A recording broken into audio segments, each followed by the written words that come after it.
n'y a pas que le drame de Koungheul, hein. Il y a beaucoup d'autres accidents depuis hier ou avant-hier. Je crois que nous avons besoin de sérénité. D'abord, les voitures que j'ai vues sont des voitures tellement vieilles que je me suis dit comment a-t-on pu laisser ces voitures circuler et surtout prendre autant de monde. Il y a le fait que les mouvements de population se font sans arrêt.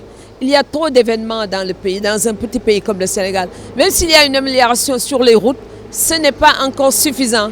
Et je crois que ça montre qu'aujourd'hui, un des points essentiels au Sénégal, c'est de construire le chemin de fer.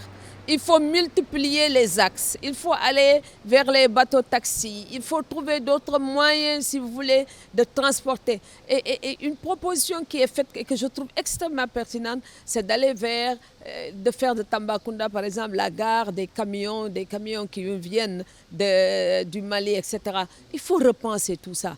Et on ne peut pas repenser tout ça, et c'est là où l'intégration africaine me semble une donne essentielle, parce que le camion qui est venu de Guinée, on dit qu'il y a combien de Guinéens qui sont morts et qui sont enterrés là-bas. Ça veut dire qu'on ne peut pas aller vers une efficacité aussi s'il n'y a pas une réflexion globale. C'est là où il faut, ça me paraît pertinent, le fait de revoir un peu la CEDEAO.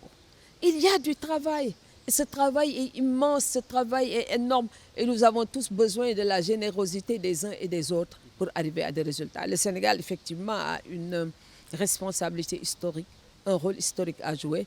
C'est pourquoi nous ne devons pas perdre du temps et il faut que tout ce monde qui se mobilise se mette au service justement de cette politique qui doit faire du Sénégal aujourd'hui un élément moteur de notre sous-région.